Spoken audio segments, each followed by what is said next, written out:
ababatwala okukola ebweru tebalina kirungi kyonna kibabaagaliza.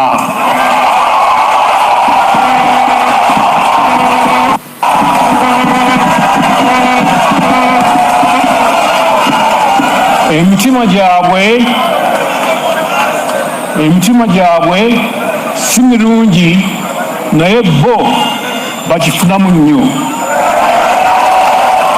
Olunaku olwajjo essanyu lyabuutikidde Obuganda bwonna ne Uganda oluvannyuma lw'empologoma okusiima neerabikako eri Obuganda era ebigambo ebyayogeddwa ddala bigenda kutwalibwa nga bikulu. Ampuliriza, olunaku olwaleero njagala kutegeeza tugenda kwogera ku ebyo Ssaabasajja Kabaka bye yasimbyeko essira, wabula njagala muwulirize bulungi. Ssaabasajja Kabaka ayina ebintu bye yasimbyeko essira, ebimu ku byo mwe muli abo abalabe b'Obuganda abataagaliza Buganda. Ebigambo ebirala njagala tukkirize oba oliawo tusiime Robert Kyagulanyi Ssentamu. Dwaki Kyagulanyi Ssentamu ebigambo byazaayogera oyinza okuba nga tokkiriziganya naye mu nsonga z'ebyobufuzi, naye ebigambo byayogera n'ebikolwa byakola naawe obyagala wadde tomuwagala. Osobola okwagala ebikolwa bye naye ng'omuntu tomuwagala. Kakati abamu ku mmwe nkimanyi Kyagulanyi temumwagala naye ebikolwa bye naawe obyagala. Mu ngeri yemu Honorable Lutamaguzi Ssemakula azaayogera ku nzita Mwami Museveni ne gavumenti ye gye battamu abantu eruweero. Olunaku olwajjo Daniel Muliika eyaliko Katikiro wa Buganda alinga yakonfaminze ekintu ekyo, wabula yategeezezza nti yetalabangako bantu oba oliawo bali bankwe nga Mwami Museveni. Ebigambo bingi ebyabadde mu lunaku olwajjo Ssaabasajja Kabaka yakubiriza abantu mu nkubiriza ey'enjawulo.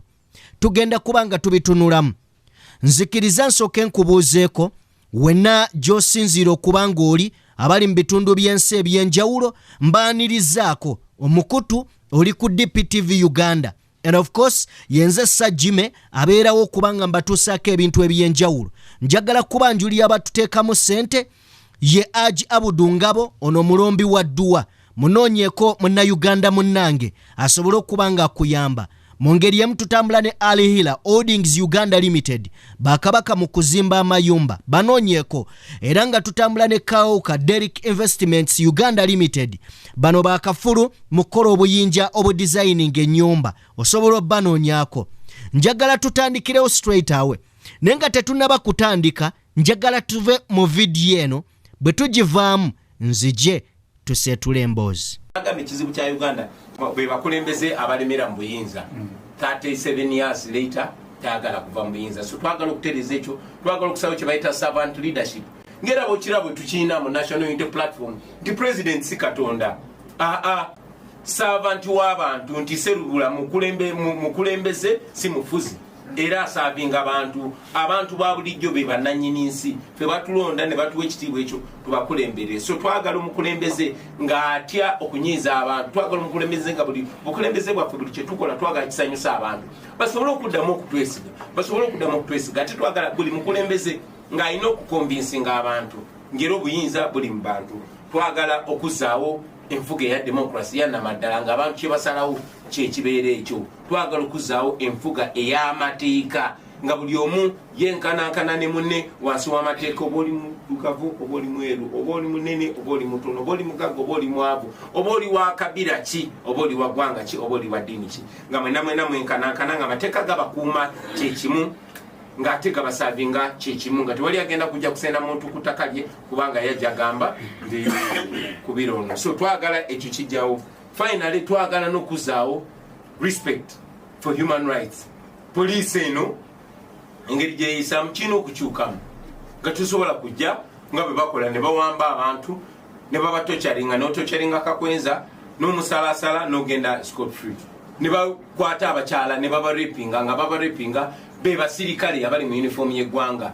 Ono omusajja ono omwogezi w'amagye najja ku TV nayogera bitategereka abo singa ze president kati yaba ina kubeera mukomera anyonyole lwaki aswaza amagye. Ampuliriza nga tuvudde mu katambi ako nkakuwadde lwansonga bingi byogenda okusanga mu maaso awo. Malayo video y'olunaku olwaleero obeeko by'otegeera. Olunaku olwajjo lwabadde lunaku lwa Mande, ennaku z'omwezi zabadde 31, empologoma ya Buganda yalabiseeko eri Obuganda ne Uganda yonna.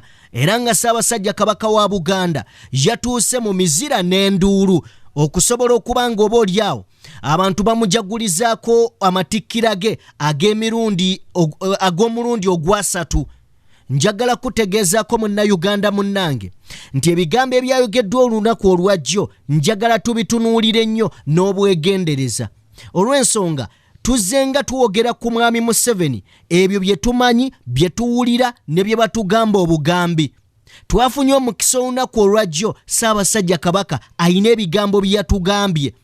Ebigambo bye yayogedde tugenda bitunuulizaako ku by'abantu bye bazze boogera, omuli omugenzi amanyiddwa oba omugenzi yali abadde amanyiddwa nga omugenzi eyakafa Aji Hussein Kyanjo, Robert Kyagulanyi Ssentamu ne bannabyabufuzi ab'omuzinzi. Era olunaku olwaleero njagala onzikirize tugenda kutunuulira naawe abadde agamba nti oba oliawo Mwami Museveni bamwogerera bubi. Katusinziire ku bigambo by'abo abaaliwo n'abo abeetaba mu lutalo okulwana ne Mwami Museveni okujja okuwamba wano. Osanga tunaazuula amazima. Tutandise ne Ssaabasajja Kabaka wa Buganda. Njagala nkuwa katambi kano bwe tukavaamu then nzije tuseetulirawo emboozi. Obwakabaka bwaddawo era tubwagala nnyo, naye waliwo abatabwagala.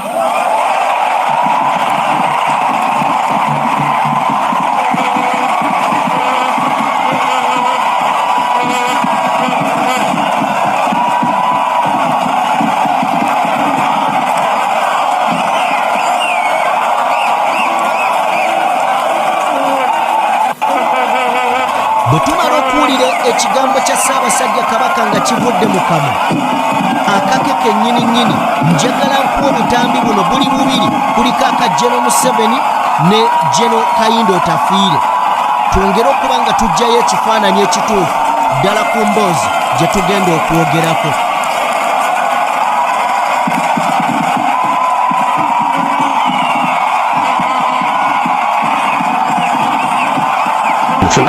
Baganda.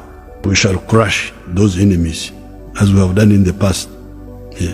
You preach your nonsense, we shall answer you by word. Ssaabasajja, when you say this, atunde Ssaabasajja mukamwa. N'olwekyo tumubongoota.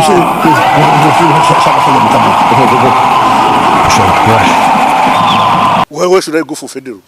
I'm looking for African unity now. You're talking about Buganda. I'm an African. Are Buganda Europeans? Are they from Europe or from heaven? The Africans, you don't know. When I'm talking about Otafiire, I'm talking about Otafiire. Do you say now, what about your feet? No, the feet are part of me. The feet are part of me. Unfortunately, Chicago Federal. Ekigambo federal bakiganda wazane bakifuula federal, but even US is a federal state. Yeah. South Africa is a federal state. Yes. Maybe if there was federal in Uganda, Karamoja would benefit more than Buganda, because Karamoja is richer than all these other places. Maybe Bunyoro would benefit even more than Buganda, because Bunyoro is an oil city. But now we have a big fight for Uganda. And after we win the fight for Uganda, then the Baganda, the Banyoro, the Bakaramoja, and all those people, but you could call self-determination. I recognize the interests of our people, but I represent all the people of Uganda. Thank you very much. Thank you, Mr. President. So, Takikiriza Museveni ku alienatinga. Sawa zino fight gyenkulembedde si Abaganda bokka, Abannayuganda bonna. Tokkiriza mutine mukiteekako lekoti kati gwe mugamba komaawo. No. I'm a proud Muganda. But I believe in a bigger Africa. Chobolaba nebe nagendo kwasa sawa sawafi. Atenga yalinga enkola yaffe. I believe every ethnicity has special interests and we must respect them. Ne kati sawa zino kye tulingo omwana nga amaze nnaku nnya talya. Nojja n'omubuuza onoolya pizza oba onoolya muceere. Twagala mmere. Twagala kubeera free. Twagala kubeera free. Twagala ffe nga ffe. Bwe tunaabeera free. Bannayuganda bannange bassebo ne bannyabuuka mbanjulire. Ba Alihila Holdings Uganda Limited bano bakafulu mu kuzimba mayumba agali ku mulembe, plumbing, electrical installation and general construction, biodigester septic tank and many more. Todda mu kukaaba nga ba Alihila Holdings Uganda Limited webali okukuyamba. Gwabeetaaze n'ayagala okumanya ebisinga kaawo kuba ku namba z'essimu eziri awo. Onaabafere oyagala kuteera mazzi mu nnyumba yo oba masannyalaze, kuba ku namba z'essimu eziri awo oba otusange ku ofiisi zaffe ezisangibwa ku Grand Imperial Hotel. Jjukira yeffe ba Alihira Holdings Uganda Limited. Have it all. Eyo njikuwadde okuggyayo ekifaananyi ekituufu. Kubanga Mwami Museveni okujja mu buyinza waliwo omukono ogw'ekitalo ogw'amaanyi Ssaabasajja Kabaka gwe yateekamu Abaganda. Mubadde mukimanyi nti nno Abaganda bo baasigalira ate nga tekitandise ku guno mulembe. Nina akatambi ka Katikiro eyawummula. Waliwo obunkenke bw'amaanyi nnyo abantu nga banyiivu. Nabaga nti omuntu ono olutalo alulwanidde mu kitundu kyaffe. Ssaabasajja Kabaka waffe alwetabyemu, abantu baffe bafudde, ebintu byaffe byonna byonna babyonoonye, naye bwe tuti bwe tusasuddwa nga bye twagala tebabituwadde. Obwakabaka tetufunye ne federal tugifunye. Era ntuganya kubiteekako omukono. Mulwanyamuli agamba nti gavumenti ya NRM yazamanyiza nnyo Buganda era tejjukidde musayi gw'abantu ba Buganda bafiira mu lutalo lw'Eluweero olwagireeta mu buyinza wadde okussa ekitiibwa mu kwetabako Ssaabasajja Kabaka mu lutalo. Tiyatulaga mukwano, tiyatulaga bwenkanya, tiyatulaga buvunaanyizibwa. Ekitundu kyaffe kyonna kyonna kyayonooneka. Abantu baali bagagga nnyo mu bitundu ebyo ne baavuwala, be baaliisanga abasirikale. Amayumba gaabwe ne bagagira ki, petrol stations, ebyobugagga, malundiro, ente zaabwe, buli kintu kyonna kyonna ne bakirya. Abantu ne bafa.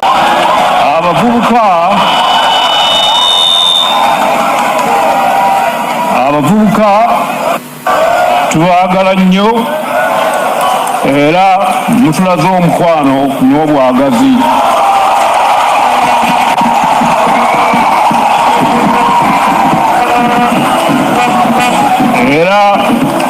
Era mu essuubi lya Buganda.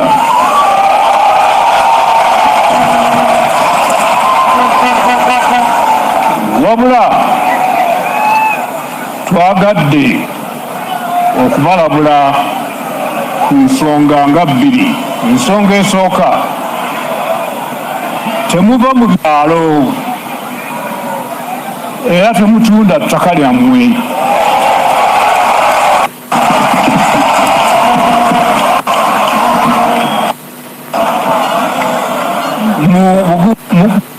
Gumuyikiriza n'okukola ennyo tujja kubayamba okubatuusaako enkulaakulana eyo yonna gye muli.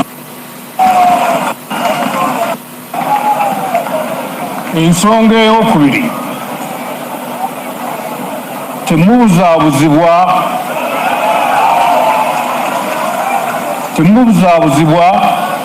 kutwalibwa kukola mirimu egitategeerekeka.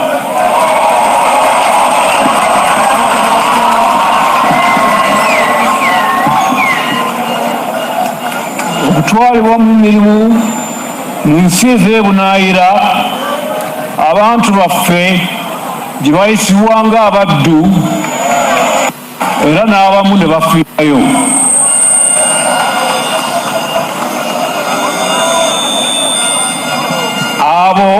ababatwala okukola ebweru tebalina kirungi kyonna kibabaagaliza.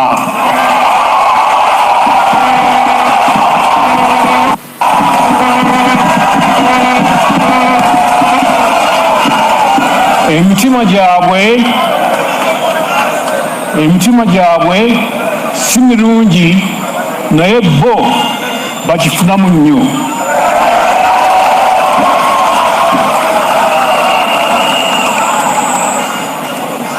Nga mmaze ekyo njagala okwogerako ku nsonga ey'obuvubi. Mu kiseera kino omulimu gw'obuvubi bugootaanye nnyo.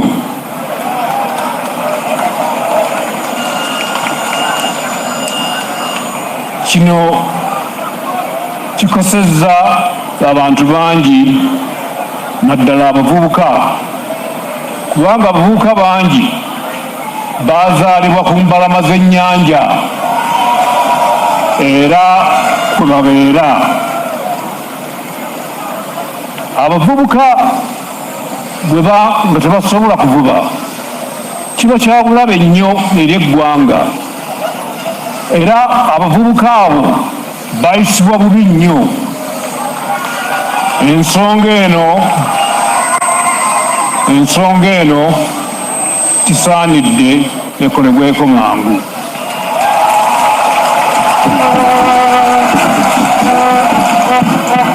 Gavumenti yaffe ejja kwongera okuwagira abavubuka ng'ejjayo ebitone byabwe mu mpisa n'okwekulaakulanya. Tukubiriza abantu baffe beeyongere okubeera obumu n'okulowooza ku Buganda ey'enkya.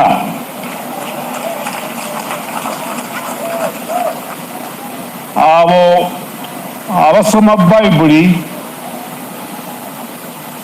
mujja kumanya nti mu kitabo kya Lukka atugamba nti Yesu yennyini bwe yasooka okuyigiriza yali yakamala emyaka 3.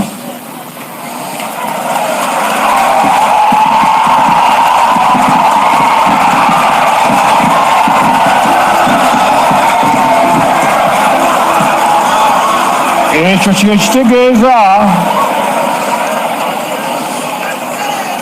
kyekitegeeza nti omulimu ogwaffe gwakatandika butandisi.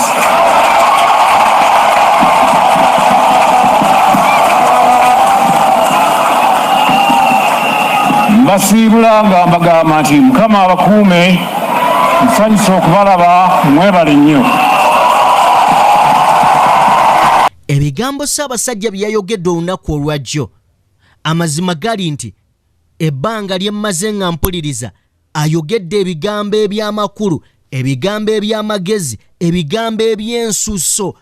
Naye eno speech y'olunaku olwajjo, I can tell you, yabadde emenya ebitooke, yabadde ina obubaka bwe yeetisse nga bw'amaanyi. Omulembe guno Ssaabasajja Kabaka yayongedde okujjukiza abavubuka nti mmwe mumuli, mmwe basaale okulwanirira obwakabaka bwammwe, mmwe muteekeddwa okubulwanirira. Era Ssaabasajja Kabaka ebigambo bye yakozesezza yabagambye ekyokukola kyo mukimanyi.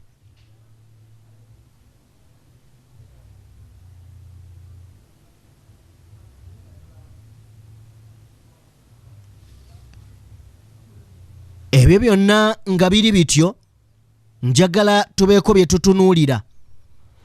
Wonna tuyinza okuba tuwuliriza emboozi nga tugiwulidde bulungi, naye wano wenjagala nze okuteera okutegeera kwange, yes nganze wa wenjagala okutwala eggwanga Uganda ku byonna bye tuwulidde wali emabega bigenda tunnyonnyolera bitutegeeza nti amazima gali nti ebbanga lye tufugiddwa gavumenti ya Mwami Museveni tewali mazima, tubadde nga tufugibwa mu bulimba. okusinziira bwe kibeeranga n'abo abalwana nga balina ne kye bali. Wawulidde Ssaabasajja Kabaka omuwuliddewo ng'agamba nti tebalina buyinza n'ebyo bye baateesako mu ndagaano ya 1995 Mwami Museveni takolangako n'ekimu. Kijuliriza kiri kye yayogera kyekiriwa kankikuweeko.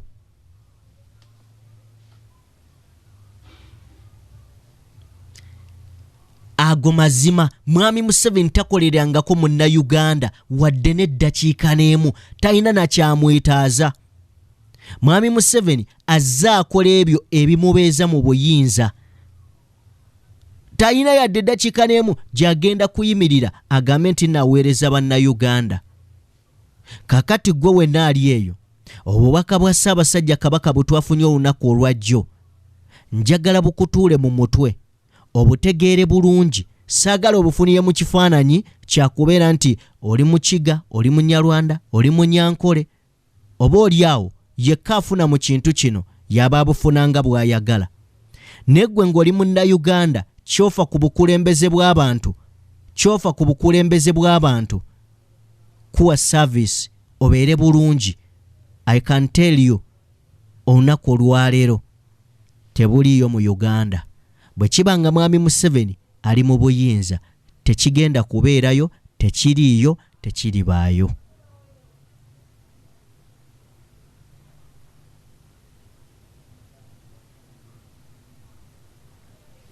Olunaku olwajjo lwanyumidde abantu, ebyo bya ddala. Abantu baanyumiddwa, naye nze kye nasinze okunyumirwa bye bigambo bya Ssaabasajja Kabaka. Abantu bangi boogedde, bangi bavudde ne bakuba enduulu, wabula ebigambo bya Ssaabasajja Kabaka tebyetaaga kwogerera nnyo, yamaze eggobe mu kibya. Mugenda kunzikiriza mbateere wano.